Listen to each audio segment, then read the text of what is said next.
Good afternoon to all of yours on MAQ TV. We're very privileged today to be joined by the former West Indies fast bowler and now highly rated world cricket commentator Ian Bishop, a friend of mine from Trinidad and Tobago, and he has kindly consented to spend some time with us here this afternoon. Good evening, Ian. Good afternoon, Ian. Sorry, how are you? I'm good. All is good on my side. Family is good. So lockdown is easing out. We're all good. Well, obviously you're in Trinidad. Yeah. I'm at home in Trinidad and out of Spain, Diego Martin with my family. It's wonderful. Well, as just to let our viewers know, the situation in Trinidad and Tobago is well under control so far. And we're very grateful and happy and thankful to the Almighty for that, Ian. Yeah, look, so many people who have lost their lives around the world, and right here in Trinidad, there have been a few, but more to the economic difficulty that many are facing. I mean, right now, there are so many people wondering where the next meal is going to be coming from. So us talking sport, and I presume that we're going to be talking more sport than anything else, sometimes seems inconsequential. But if we can provide some solace to one or two or three people, then so be it. Yes, definitely. So I know that you probably this time, the COVID-19, it's a situation where it's a dreaded situation, a situation that no one really wants around. It's a situation that everyone is praying and hoping that it goes away. But there are some positives in it, if I may say so. And I think on my end, my kids are getting to see me for probably an extended period for the period they see me now. That hasn't happened in years. And I quiver to think, what's the situation with you and your kids, Ian? Yeah, I think they had enough of me after the first 2 weeks. Yeah, I would agree in some circumstances for ourselves who are in the media in different, I suppose, genres. The time that we have had to spend traveling to do our jobs, and this goes for many around the world, to reconnect and bond with the family has been brilliant. And again, I'm mindful of the suffering that is taking place outside always. So with my daughters, with my wife, I think it's been good for me. And like yourself, I sort of concur with it. Yes, definitely so. And, Ian, I know it's difficult, and obviously for a number of people around the world, cricket itself has become something that provides employment across the globe for so many people. You're speaking about hardships. I know that a number of people who would normally be employed at cricket, they are down in terms of the tools now, and that is something that we can't say when they will be able to go back out. Yeah, and that's an important point you make, Vinod, because I found myself over the first few weeks, and there is a demand for content. So you get various people having requests, and that's fair enough, given the standstill of sport. So I often see the comment, well, and I used it myself quite a lot, that sport is this, and it's no point in talking about a game when so many people are going through what they're going through. But people forget that the cameramen, the freelance cameramen who actually work on sport and on cricket, the sound engineers, the technicians, the VT operators, all of those are people with mortgages, car payments, children to send to school. And right now they are unemployed for the protracted periods of time. Think about the writers. You've been a writer yourself. You're a multi-skilled, multifaceted individual. All of that, to a large extent, is at a standstill. Yes, definitely so. And I know for guys like yourself as well, commentators across the world, it's particularly difficult, not only financially for some of the guys, but I think just not being able to do what you love. Yeah, but that aspect of it I can live with. And I think you'll find a lot of the guys that I've talked to, guys who are still active in the game, I've watched a lot of interviews with, for example, NBA players who would have been heading to the playoffs and stuff, footballers. They've all talked about the same thing, that some of us are fortunate enough to still have enough funds, thank God for that, to tie us over for a while. So the actual chance to play or to commentate or to watch the game really takes a backseat. To me, the bigger focus has to be the folks who would work in this industry, and it's an industry, who have bills to pay, are suffering as much as the small businesses who have had to close or to let go of workers.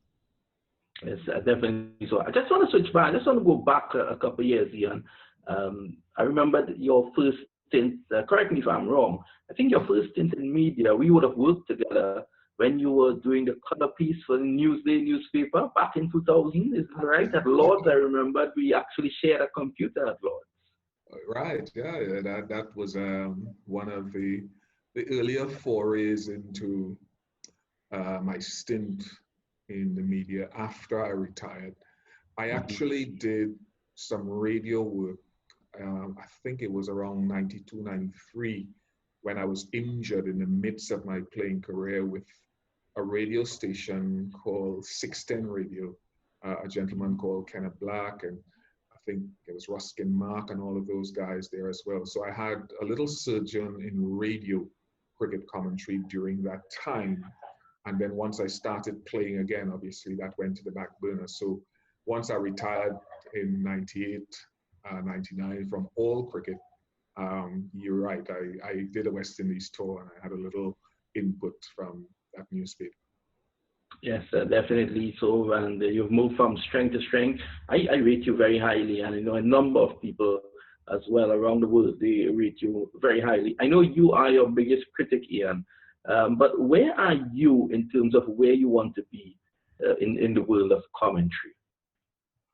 That's a very good question and a very difficult question, in that I'm sort of thinking, I've got a growth mindset in this way, in that every day I try to be better at what I do.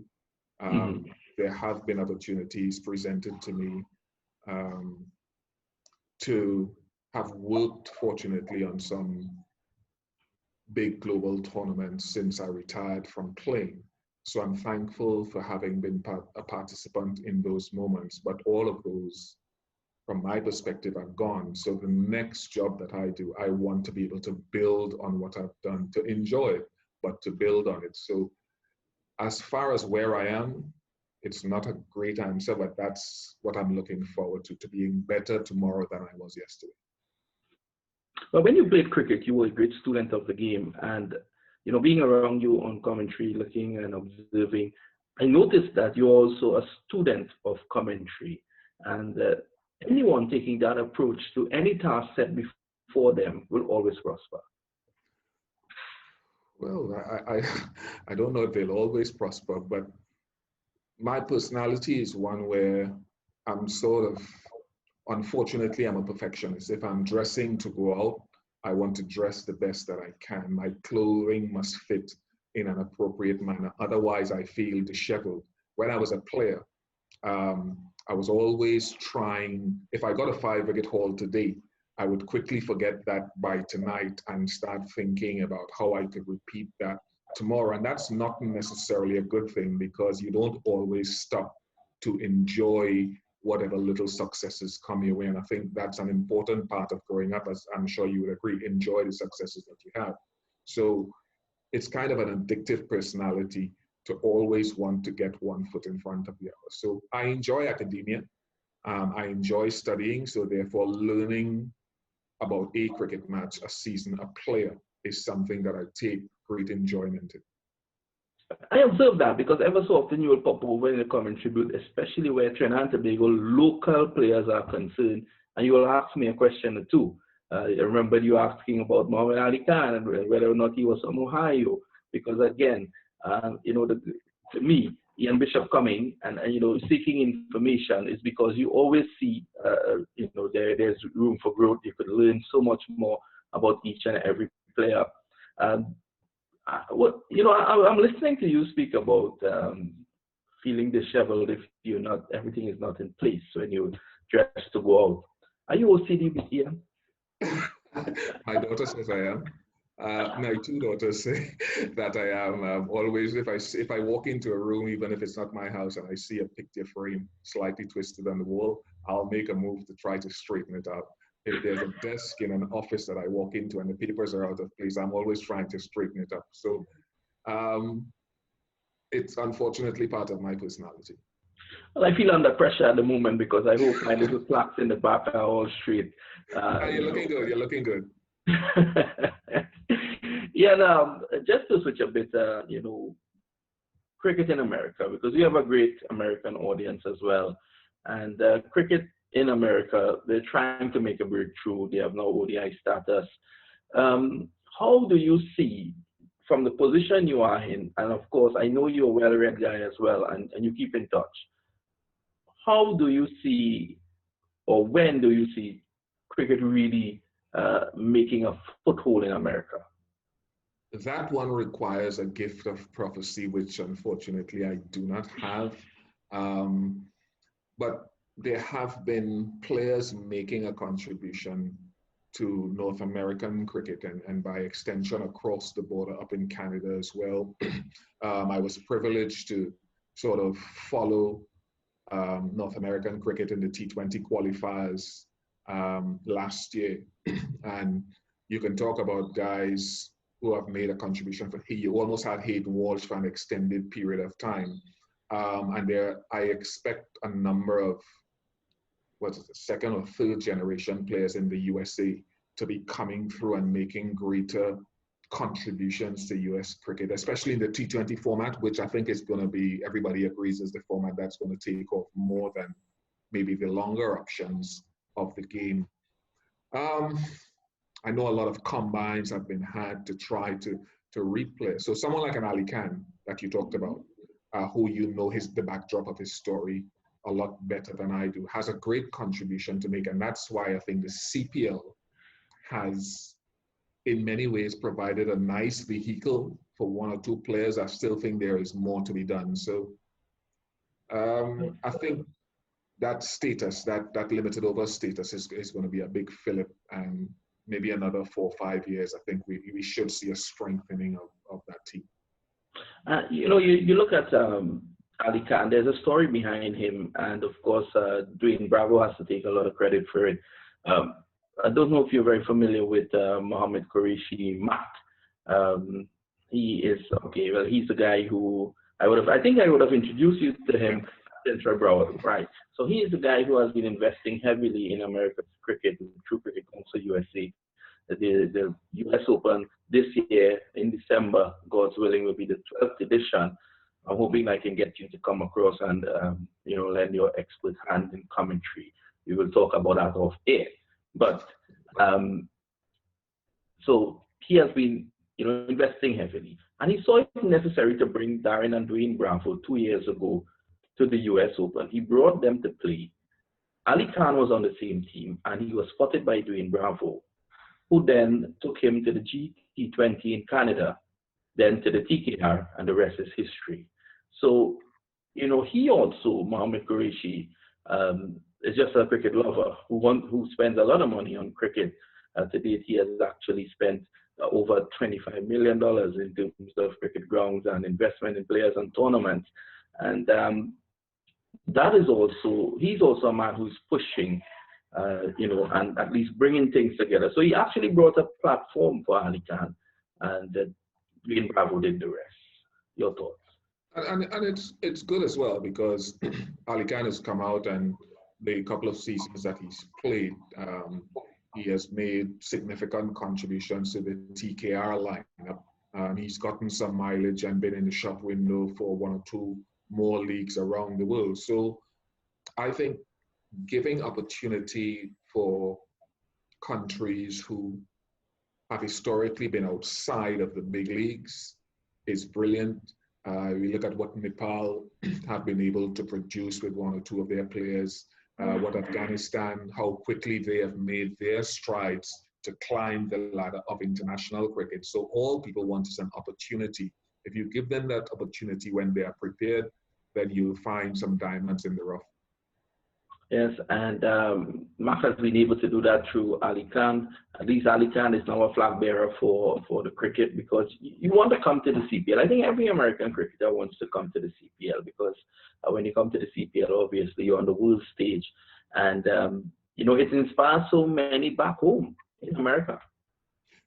Well, I think too that we've seen one or two other countries try to adopt, if you would want to call it that, the promotion of cricket in the US. We saw New Zealand at one point having some impact a few years ago at that ground in Florida. The West Indies, though, are the closest in proximity. So I think the onus really is on the West Indies, whether it's through the vehicle of a few T20 matches internationally, as we've seen them play over recent years, or whether it's through the vehicle of the CPL to give and adopt players to try to develop cricket in the United States.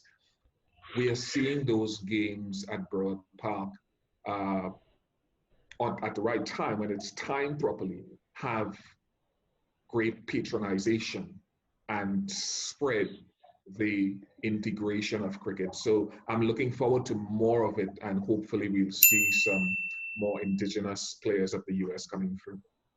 Well, the US Open T20 tournament is the only T20 tournament, well organized T20 tournament in America.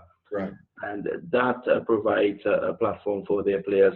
The players who have played in that T20 tournament so far have been Karen Pollard, the likes of Evan Lewis, Sunil Narain, the Bravo brothers, Riyad Emmerich, just to name a few, from Nicholas Puran from Trinidad as well. How critical do you think that tournament, being the only T20 tournament in America, is in terms of you know, getting that bite into the American cricket fabric?